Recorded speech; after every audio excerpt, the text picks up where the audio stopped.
All right. Well, hello, everybody. I think we can officially kick this off. Welcome and good afternoon to the 2022 Customer Success Leadership Study. I am very excited to be the moderator for this session.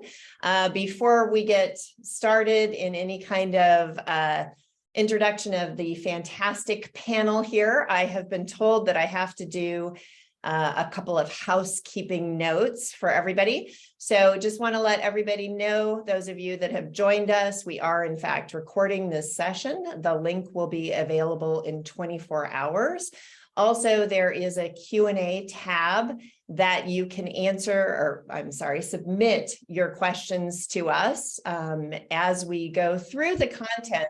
But most likely we will wait until the last 15 minutes of our session today to actually answer those questions. So I'll go ahead and look through those questions at the end of our content session, and then we will go through those particular questions.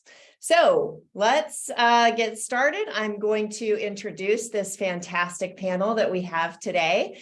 So I am Allie Temple-Tiscornia. I'm the Chief Customer Officer at Churnzero. We have Peter Armely with us, and he is the Vice President of Customer Success at ESG. Welcome, Peter. Thank you, Allie. Hi, everybody.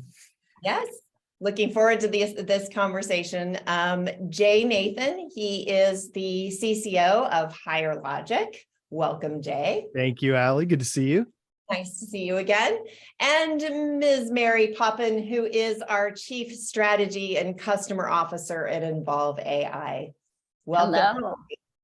Thank you. Looking forward to it.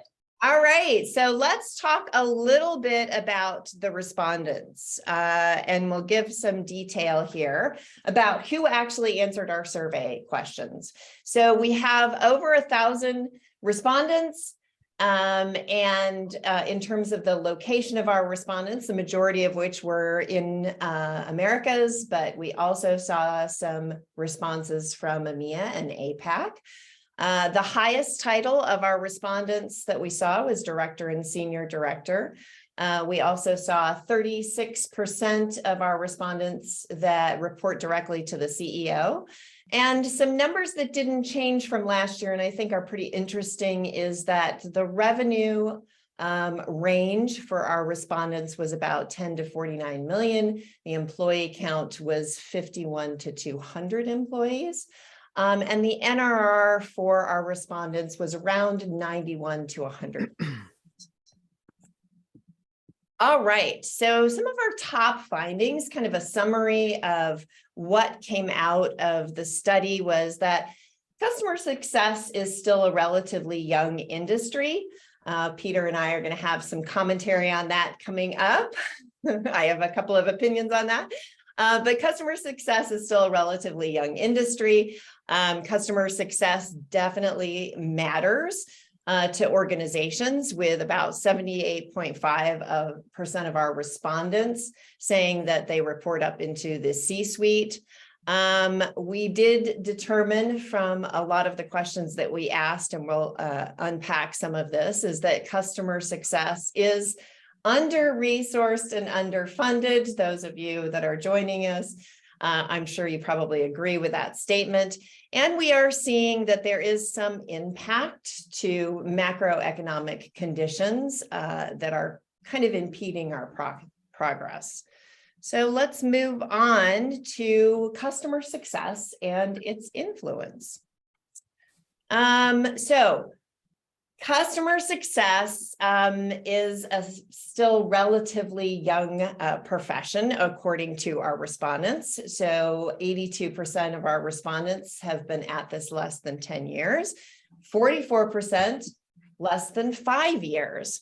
So my question to the panel is customer success really a young profession, or is it just that the title is relatively new?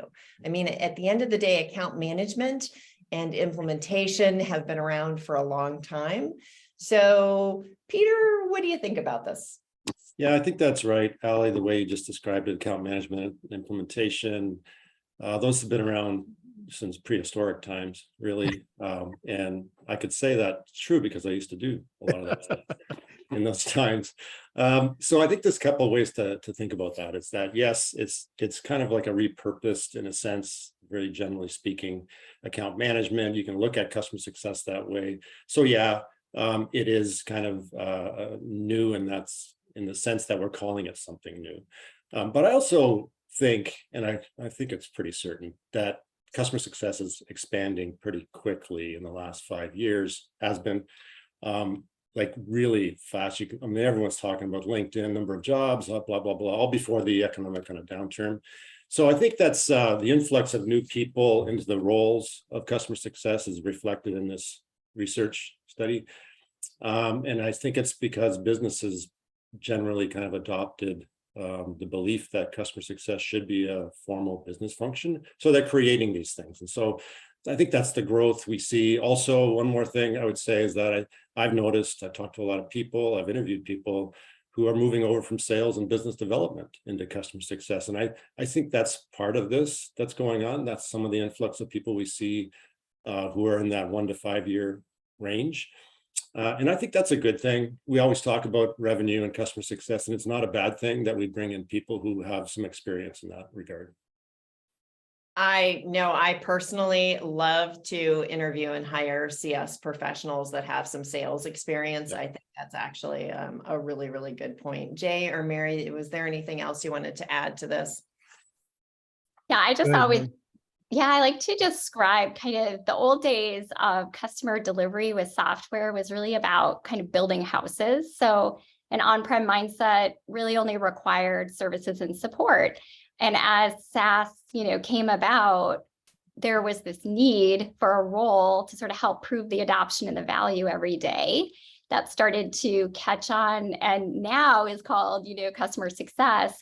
But I think that was really the impetus for the need to really elevate the customer experience, especially related to software. And it was definitely a gap. I know up until when those customers came up for renewal and people would say, like, what's going on? We have no idea, right? And you go from building houses to renting apartments with SaaS. So you need somebody to be tracking and making sure that person's going to stay in your apartment. So this happened, like a decade ago. So I guess if you consider a decade, young or old, It's that's all relative. the piece. Yeah, the only thing I would add to what these folks have said is, in the early days of SaaS, there was a light bulb went off. We now had the data to go prove what our customers were and weren't doing in the product. So early in customer success was very adoption focused.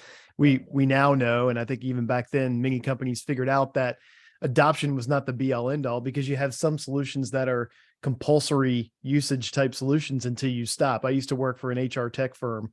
You couldn't do your hiring and onboarding unless you were running our platform. And so if a customer was going to leave, we needed to find out about it in some other way. So over time, customer success grew from the ability to see the back end and what was happening in the platforms to this holistic realization that, wow, we really have to manage the entire customer journey and customer experience along the way, using that data, yes, but then also bringing all these other functions into scope that are part of that customer journey. And so now we have something much bigger that's called customer success, but it does encapsulate everything else you mentioned, Allie. Yeah, so I think we've definitely grown a little bit. We've rebranded, and it's nice to see that that we're actually kind of taking off, as Peter said, and we're growing as an industry. All right, well, let's move on to the CS reporting structure. So in 2021, we saw that 54% of 54% of our respondents were reporting into the CEO. 36% were reporting into the CEO in terms of 2022. So while that looks like a little bit of a drop, I think in reality, what happened there was we just had a bit of a change in terms of how we asked the question. So I think we focused a little bit more on more titles that we asked our respondents to look at. And we added some additional, titles there. So let's move on to, the customer success team reporting to the C-suite. I think the interesting thing that I found in this particular slide is that 23% of respondents actually report into sales, right? So I think, do we think as we move into 2023 and what we're looking at with our macroeconomic condition, are we going to start seeing more of these reorgs of CS into sales? I've heard of that, kind of anecdotally, but I'm kind of curious what everybody thinks about the CS team responding or reporting into sales. So Jay, you want to take this one? Yeah, sure. I think this is more a function of the complexity and velocity of your product. And what I mean by that is the complexity is easy to understand, right? It's like, how is this an ERP type of product or a heavy workflow type of system? Or is it an easy to use turnkey? I need to quickly onboard users and get them to grow. The more you tend toward the simpler solution, that you have expansion opportunity within the organization. I think of some of the product-led organizations like Monday.com and Calendly. Gong is another good example. Products that are sort of turnkey, standalone, very valuable and useful, and you just really have to go encourage other teams to adopt and grow into them. I think that lends itself much more toward a sales-like motion, if you will. If you have a more complex product, maybe you're selling to larger organizations, you have implementations, you have project teams, change management on the customer side of things, stakeholder turnover, then customer success is probably going to continue to live in a CX org, hopefully under a CCO or even a chief operating officer, somebody who can help drive the operationalization of the customer journey from that perspective. So I tend to look at it that way instead of on any like macroeconomic, from a macroeconomic perspective. But Mary and Peter, curious what your perspective would be on that as well. Yeah, I'll jump in. I'm starting to see, especially this probably past 18 months, I'll go back a little bit further, starting to see some consolidation of overall go-to-market revenue and operations, and bringing that more tightly together across go-to-market. So seeing more COOs and chief business officers starting to take ownership for total revenue and total operations of the go-to-market function. So CCOs and CROs reporting into like a chief business officer or a COO versus CEO. Are you guys seeing that too? Interesting. I'm seeing some of that, Mary, but I've seen it more as the chief revenue officer is actually taking over go-to-market when it comes to marketing and customer success. So that's kind of interesting that you're seeing it from a COO perspective or did you call it chief business officer? Okay. Yeah. Peter, have you seen that? I haven't seen chief business officer yet.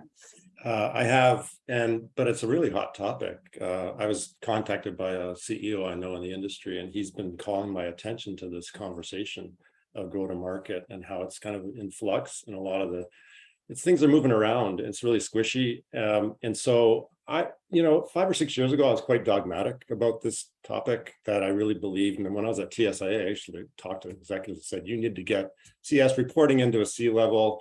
Like that's the only way you're going to get funding and endorsement, blah, blah, blah. But I feel like now I'm talking to so many different leaders, and a lot of them get it, and they're not CS, and sales gets it. A lot of people understand this paradigm now that we're moving into, the customer kind of needs to be central. So I feel like this is still going to be in flux in the next couple of years, 3 years. I don't know what's going to land.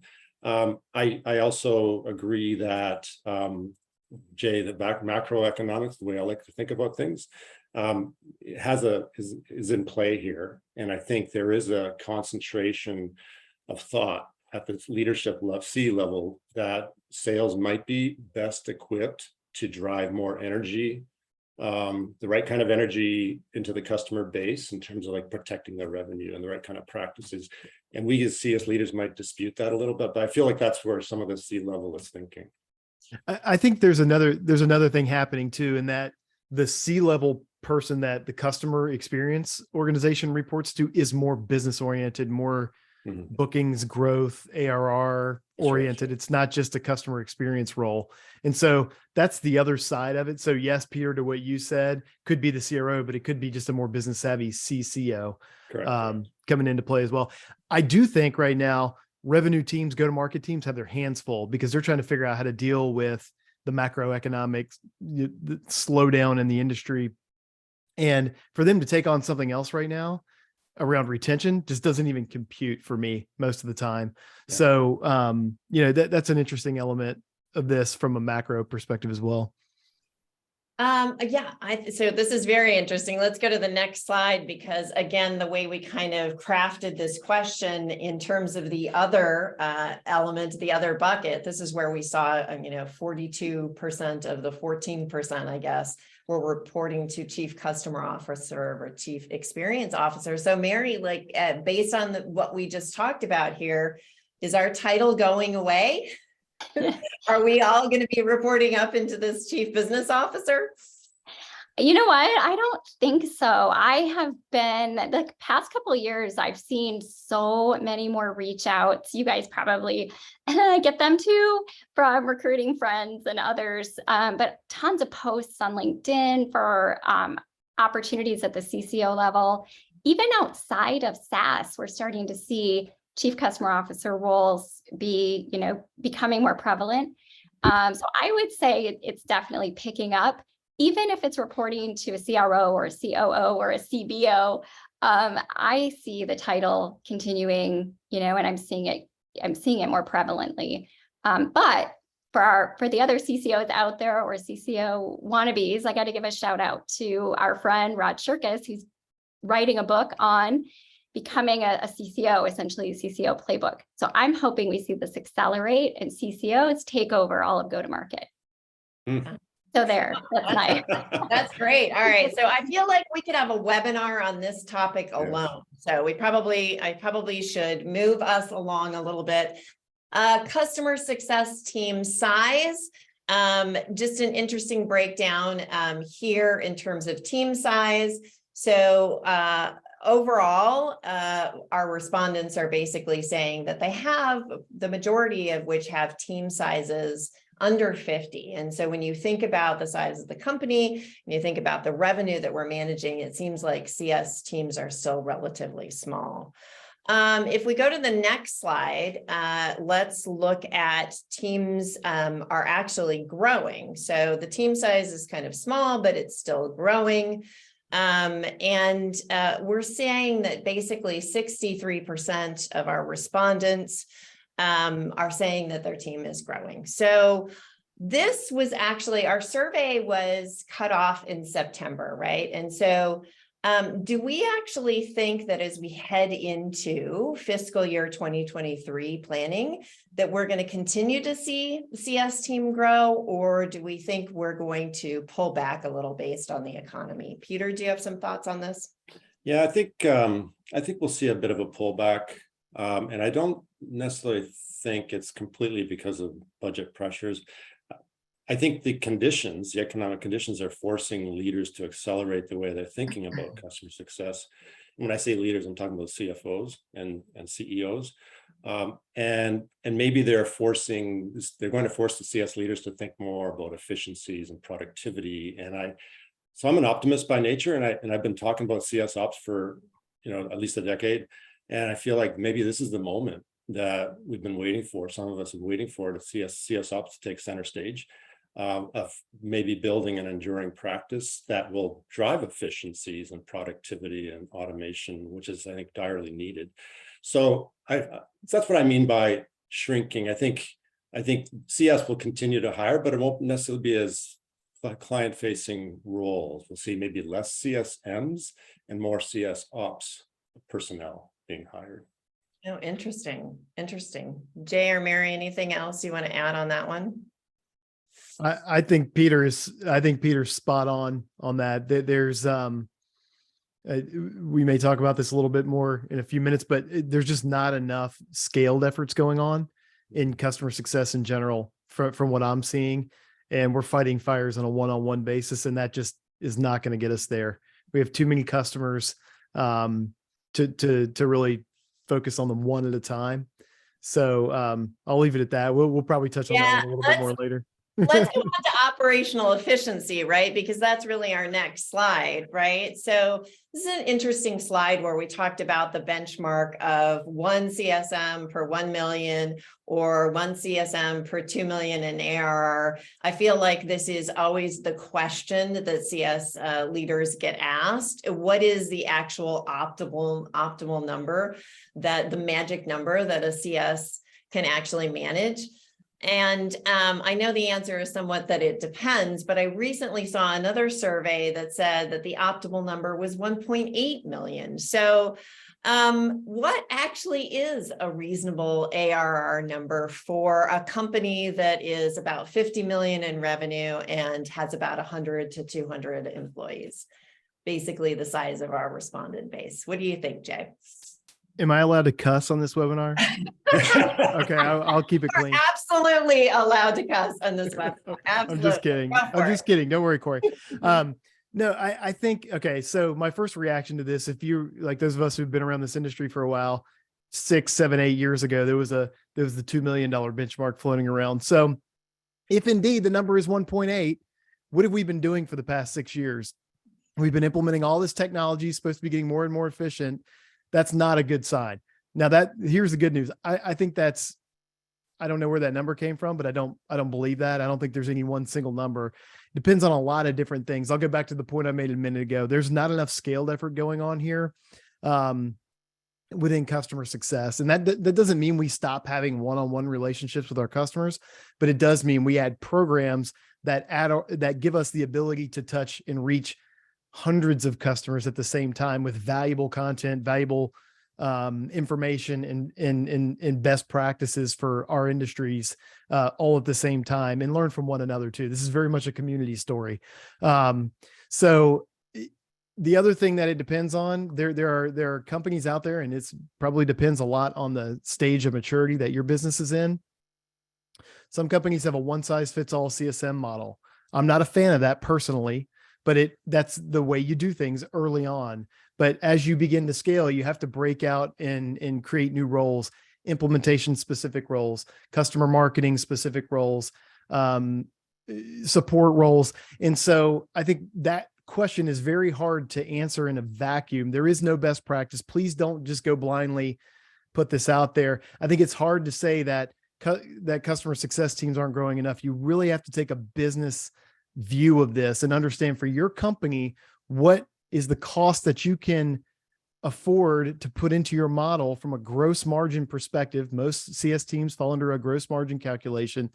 And how do you maximize the resources that you have before you go saying our team's just not big enough? That's a surefire way to get shut down and probably limit your career in the process. Yeah, 100%. Mary, you look like you want to add something to and this. Can you tell? I like Leah. Yeah, super well said, Jay. And I think that like so much of post-sale is driven by more of an art than a science, right? It'd be awesome if we had these formulas, you have this number to hit and you need this many deals, it doesn't work like that, unfortunately. But everything, I agree with everything you said, Jay. And what I will add is if you're not leveraging technology and all of the advancements that have been made, then your gearing ratios are just by nature going to be lower. You're going to have a higher level of service. So definitely, if you haven't built a foundation of technology and processes, start thinking through that, because it is going to give you those efficiency numbers that your CFO really wants to see. And to make a case for the technology, definitely leverage those efficiency metrics. Yeah. All right, well, let's start talking about scale and efficiency. We're going to look at the next slide, which talks about non-headcount budgets. So again, we're talking about growing as a team. We're talking about our budgets growing. We're seeing a little bit of an increase when it comes to that budget. But at the end of the day, what our respondents were showing us is that 64%. So if you want to move on to the next slide, 64% of CS teams have budgets of non-headcount budgets of less than $200,000. Like, Mary, for the amount of money that we are protecting and we are expanding and growing, why is it so hard for CS to get a share of the pie? I think there's probably several things. So I look forward to you guys weighing in. But I think, unfortunately, I'll start out with, there's definitely a lack of awareness oftentimes, especially, at the C-suite, with what post-sale needs to be successful. And so often CS teams are left to hijack the technology that already has been purchased. So just use the CRM for your needs, or hey, just use Google Sheets for now, right? And probably a lot of you are nodding along, and it's frustrating, but if you can start to make a case for what will visibility of your customers do, how can you start to have a system of action in post-sale that works like, your sales systems, for example, and what does that mean in terms of ultimate value back to the organization? And I oftentimes used to fight against this, but here's what I'll say I've learned, and I'm going with it now. Peter will probably nod because we've had many conversations about this. You have to tie what you need to revenue. Mm-hmm. And it's unfortunate you can't just say because it's going to help our customers be successful. That's going to be the ultimate outcome, but you have to tie it to what it means to the business, and you will have then, tons of support for what you need in terms of technology and people, as well. So that's my view. Yeah, I love the expression "make the case" that Mary, you just said. I think that's powerful. My bit of advice is to CS leaders is try not to be high priests of the customer, and really understand that you have to get down and dirty with revenue and connecting that, like Mary just said. I think that's the way you're going to get budget. You have to make that connection to the company's revenue. All right. Well, if we go on to the next slide, we're also finding, Mary, to your point about the CRM, right, that we don't really have access to the necessary tool. So, Peter, you kind of hit on this, and Mary, you talked about it a little bit. You've got to go make the case to the CFO. You said you had to tie it to revenue. Is that really the value prop? Is that the only metric that you can use? What's going to convince that CFO that they need to invest more in these tools? Well, for me, it's, and Jay used the right word earlier, scale. Our experience is when we talk to prospects, smaller the company. I think Jay, you mentioned it earlier, and Mary, you said it too. Spreadsheets are very common, and you use what you can. And then even if they're small, if they're more mature, then things start changing. And if they've been around a while as a CS function, then they start realizing they're starting to make an impact to their customer base and to revenue. And that's when the doors start opening up to additional budget for tools. So we've talked to small companies that actually have tools like Churnzero. It's not impossible. So I think it's really, for me, it's around the maturity of the business function called customer success, and the maturity of the individual leaders, their ability to make a case. Yeah, when you think about that, it's good to get with your finance team, your CFO, like, what are your current gross margins? What is your current growth rate? What is your current churn rate? And then if you're to sort of unpack those metrics, what impact do you think you could have on changing those things in a positive way if you were able to have the tools, or even another headcount, any investment that you want to make? You have to think about it from a CFO's perspective. They're looking at change in key performance indicators. That's called ROI.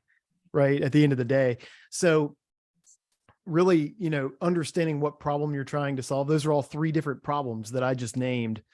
And you have to be clear about what it is that you're trying to move, and whether it's more efficiency or driving more retention and growth through or grow through more retention. So, that's where finding somebody to help you think like a business leader is really, really important if you're in customer success, or learning how to think that way for yourself. Ultimately, you need to do that. Absolutely. Ultimately, you do. And at the end of the day, back to the point of spreadsheets never scale. Yep. All right, so let's move on to something that we talked about earlier in terms of economic volatility. So the macroeconomic climate is definitely impacting us. Almost 60% of companies said that they were delaying purchases by 3 to 6 months. Again, our survey ended in September. Do we think this number is higher today? Do we think we're pushing these purchases out even further? Jay, do you have a perspective on that? I think it depends on what you sell. If you sell, many people have probably heard the vitamin versus painkiller comparison. If you have a painkiller, then those purchases are probably still being considered. There's definitely more scrutiny, more CFOs, more senior finance people involved with purchasing decisions, testing the ROI before they sign a 2 or 3 year agreement. So I think it's probably about the same as it was back in September right now, at least from what I'm seeing. On the customer side of things, what we see happening is, our customers, just like at the beginning of COVID, are trying to manage their cash flow, which is the smart thing to do right now. Everybody is trying to do that because you really don't know what's around the corner today. So I would say this is also really important. If you think about your customer base and how to protect that, what kind of financial provisions do you need to design with your finance team to say, hey, look, if somebody's coming to us asking for some not concessions, but like some easing on the financial burden of the relationship, how can you do that? Could you flex out to quarterly payments instead of an annual payment? Could you have net 90 terms instead of net 60 terms or net 30 terms? So different plays that you might run there. Many companies put COVID playbooks together at the beginning of 2020, and I think now's a good time to brush those off and have them handy. Yeah. All right, well, let's move on to customer success and organizational alignment. It's good to see consensus is good. It's good to see that we're all in agreement that CS is still responsible for these 5 things. We'll dive into a little bit more in terms of that whole renewals and expansion question, which I know, again, we could have a separate webinar just on those 2 topics. But let's talk about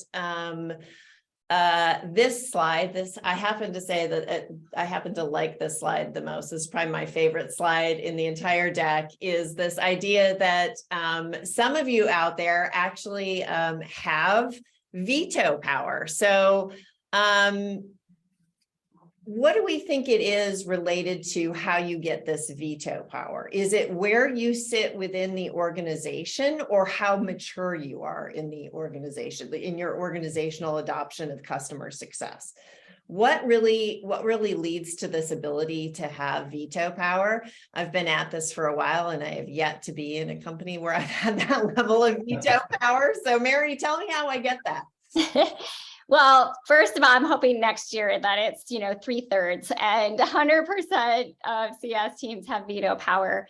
I think, based on my experience, it really does come down to the culture of the organization and the value placed on the customer success team, meaning how much impact are you driving or do you have to the organization's success? Again, we all want to think about we have it to our customers' success, and of course we do, but what is the impact internally? And for companies that understand the value that CS can bring in terms of retaining customers and growing customers and creating advocates, there tends to be a lot more stronger voice, right? And you'll see in these organizations that CS and sales sort of sit side by side, and product, right? You'll have sort of a 3-legged stool.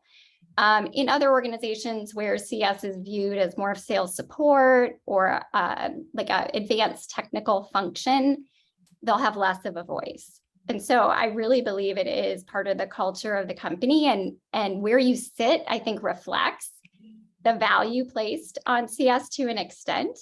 So I would say, keep elevating your voice, keep bringing it back to the results that the CS team is having on the organization, and be able to build your voice from there. Great. Again, results. Go ahead, Jay. Didn't mean to cut you off. No, I had nothing to add. That was perfect. I mean, it's a business conversation. It's not really a dogmatic conversation about whether or not you should have that privilege or not, in my mind. Yeah, and can I just add, I'm actually surprised at this number, 65%. But I think, if you're going to be able to have veto power, I think you have to have the credibility, the reputation, the track record of actually demonstrating what a good customer looks like. And so that requires you to have a scientific approach to customer success, be able to kind of benchmark, the best customers. What are they doing well? And how can you repeat that for other customers? And then if you have all that, then I don't see why a C-level audience wouldn't say, sure, we'll give you veto power, because you're the arbiters of what a good customer looks like. Right? So. Yeah, I don't think it's always marketing's responsibility to come up with ICP, right? I think it's actually customer success needs to have a pretty big voice in what the ICP actually is. Mm-hmm. And can I just bring this back to the economic downturn or potential downturn, as well as when you're thinking about ICP and thinking about, your product and use cases. CS is a great resource for defining use cases for the current situation. So as much as you can relate your value that you can bring in your product or service to the current state, that's an opportunity to grow the business and help customers see you as more of a business critical. So I just made that connection and wanted to share. Yeah, no, CS is part of the go-to-market function. It is CS, sales, marketing, product. It's all wrapped in together. So that's a great point. Yep. All right, let's move on to collaboration. So this is kind of interesting. We're showing year-over-year collaboration between customer success and other organizations is kind of down. And it was interesting to me that the collaboration between CS and marketing is particularly took a big hit in 2022. So Peter, any thoughts on this? Yeah, Ali, the previous slide was your favorite. This is my favorite, only in the sense that it gives me despair. I know, right? It's really a downer, because I spent 6 years at Oracle driving energy into the other organizations to drive down barriers, and had a lot of success. And I talk about this a lot, and it surprises me that this result showed up on the study. And it tells me that maybe people are throwing in the towel. They've tried, they're failing, they're not getting the kind of results they hoped for to have that collaborative spirit go across the company. And that's a hard lift. But I would say to CS leaders, there's no savior here at the C-level. No CEO is going to force the other executives to collaborate with you. You have to be able to, again, make that case. And I spoke, Ali, at your recent conference, Big Rig, on this topic about giving gifts to other organizations. Go equipped with information that they need, presented in a fashion that's really compelling, and that will warm them to start working with you. I mean, that's a very simple approach, but I think it's important to have a strategy around this. I think that's a really good point, Peter. Go ahead, Mary. Help me help you. I think I go back to Jerry Maguire, right? And that's exactly what Peter said, like, bring to the other functions what you can do for them, and then make the ask, right? Where you need support as well. Because oftentimes, unfortunately, it is the CS org that needs to reach out and, build those bridges, or at least has the data and the opportunity to do that. And I think we're in the best place to build cross-functional alignment with the insights and the data that we do have. But I think that's a really good point about bringing the gifts. We talked about that also at Big Rig with product, is coming prepared to discuss things with product and having it be a very data-driven conversation, because that's what product relates to, right? Mhm. Okay, so let's talk about our next slide where we're talking about renewals. So it looks like CS renewal ownership dropped a little bit year over year. So this is the age-old debate: who owns renewals? I know it's dependent upon your company, but Jay, why do you think we go back and forth on this particular topic? Well, because renewals are an interesting thing, right? Because we all need them. We know that. And yet from a business standpoint, they're not necessarily accretive to the business. And that, what I mean by that is we don't raise our ARR, or not by much, by renewing customers. Now, we do have to retain them, and renewal is part of that. So the way that I've had the most success doing this is with a dedicated renewal team. And that doesn't need to be a big team. I'll just say we have thousands of customers at Higher Logic, and we have a tiger team that focuses on renewals. I think we have 3 total that focus on renewals all day, every day. And the good part about that is that CSMs don't have to figure out how to go, all of them go negotiate contracts and figure out all the systems and the motion behind all those renewals. A lot of them auto renew, by the way, which is a big part of being able to scale to that level. But it's a specialized role. It really is a specialized role. And if you can get a team focused on driving that motion, and then also doing other interesting things like pushing for multi-year renewals, your business can get a big lift out of that kind of focus. And we're actually seeing that now with our customer base. So to me, it doesn't matter as much where it sits in the organization. Our renewals team actually moved out of my customer success org and into our finance team. I'm cool with that. They work very closely together. They're aligned very well together, and they know what plays they can run. They know what they can offer the customer ahead of time, and they do a great job getting those renewals done, the ones that we do have to negotiate. So I would say, that's a specialty, and it's really maybe a bigger question than just whether it reports into sales or the customer org. Does that make sense? Yeah, absolutely. What then, if we move on to expansions, expansions stayed the same. So Mary, what's your take on that? I think just piggybacking on what Jay just talked about in terms of sort of having the CSMs be responsible for value and adoption, and another team responsible for just talking about the commercials. I think CSMs are in the best place they know the customer the best, right? And what is possible and what they need. So I think they're in the best place to position an expansion. However, many don't want to have that conversation in terms of what it means in terms of commercials. So having expansion opportunity with accelerators, or CSQLs, have become super popular over the last decade or so. I think that's why we're seeing expansion stay, because CSMs have that opportunity and like initial insight, but not necessarily own the renewal and the actual expansion conversion.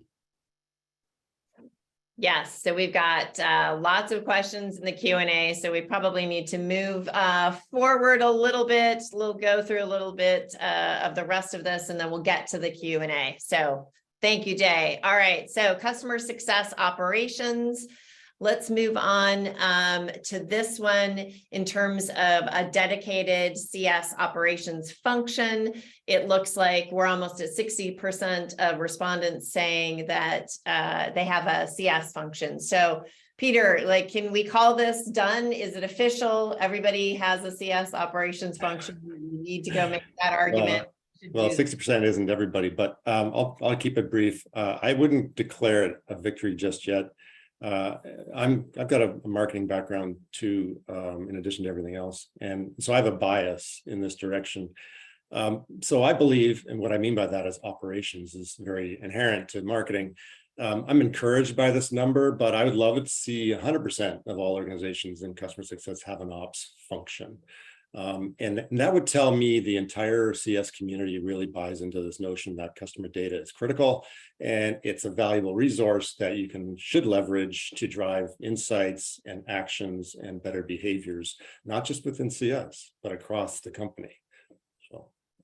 All right, great. Well, let's, since we do have to get through a couple more slides here, definitive customer success metrics. So GRR, NRR, is NRR the magic number? Do we not focus on anything else? What do you think, Jay, moving forward into 2023? Is it only NRR?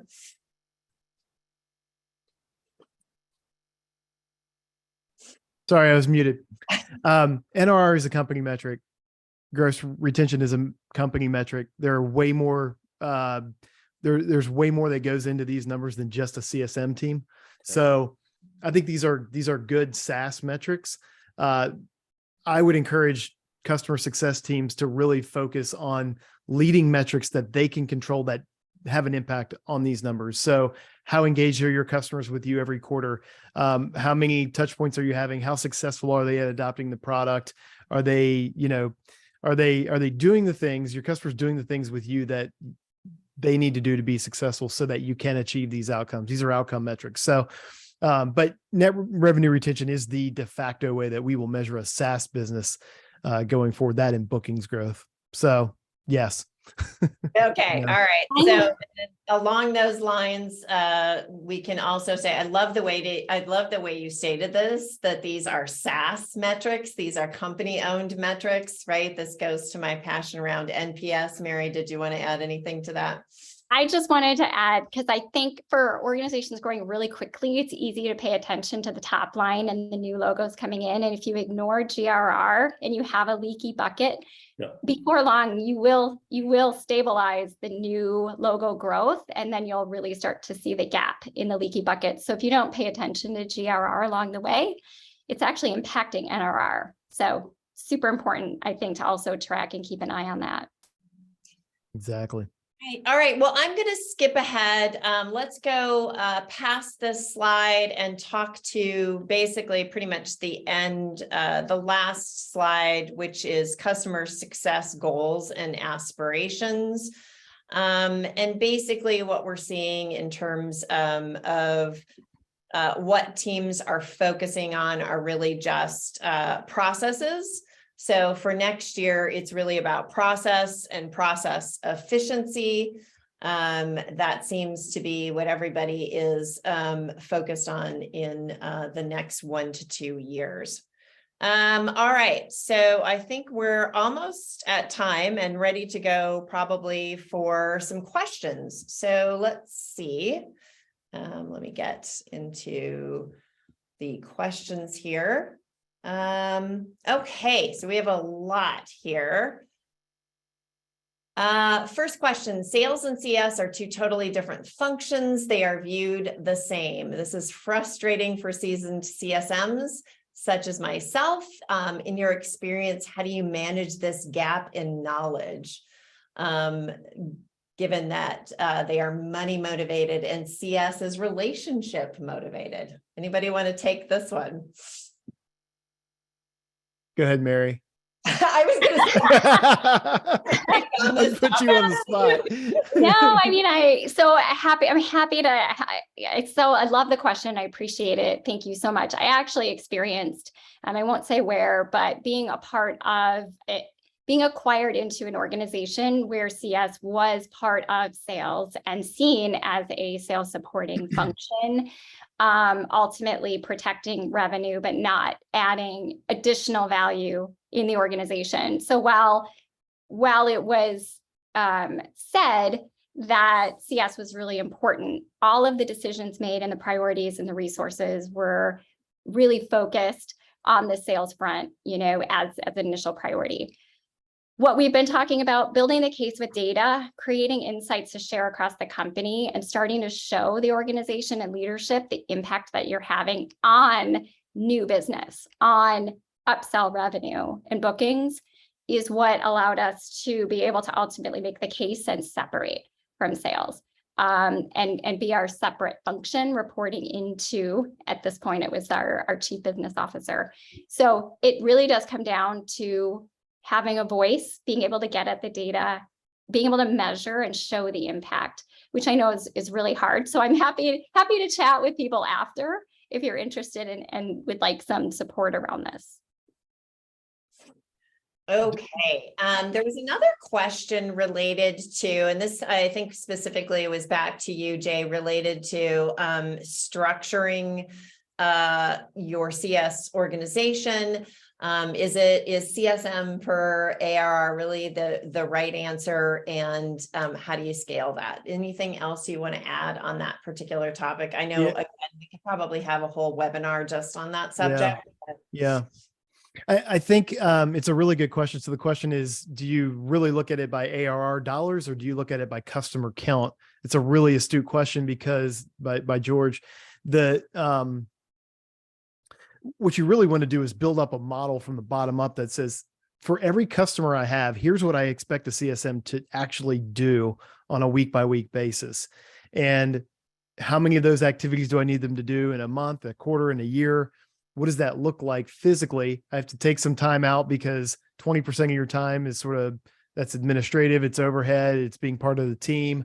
But then how do I think about the utilization of that person in the work that I need them to do with each customer and build up a model from there? So that is actually the right way to answer this question, is by customer count as opposed to the dollar value, because like we mentioned before, until you get down to that detail level, what does it mean to have $1 million in ARR or $5 million in ARR? What really matters is the work that I need the person to do with the customer. And then you can think about, okay, if I can't handle enough with one customer, for whatever reason, my CFO, my CEO are saying we can't spend any more in this area right now, then you start thinking, okay, well, how do I scale what I have? How do I take the resources that I have and make the best use of them, do those activities in the way that scales the best, so I can do them in one-to-many if I need to, or other ways that help me achieve that higher sort of productivity number. So the way the question was asked by George is really the right way to think about this. You got to look at it on a count basis, not a dollar basis. And I would say what Jay just described is the secret, or to cracking the code of customer success and scale, is you have to actually examine the work that CSMs do down to that level and then work outwards. But by the way, that's called being a business leader. Every other team has to do that. Sales, marketing, product, engineering, every team is responsible for getting the maximum productivity out of the dollars that they have to spend. So you have to do that work. Yep. One of the questions that I didn't get to answer or ask the panel, because we wanted to make sure that we were looking at all of these different questions, but if you had one process that you would recommend people focus on in 2023, what would that be? Okay, I've been harping on this for a long time now, and it feels like people still put it on the back burner, but voice of the customer. I don't know how you can develop a really sophisticated customer success practice without talking with your customers, and it doesn't have to be a full-blown 3-dimensional VOC program to start with. Yes, ideally later on it should be around the signals and all that kind of stuff, but I think you stop making excuses and actually set up some calls with your interviews with your customers and get their reactions to what you're trying to do. And that's indispensable in terms of evolving your strategy.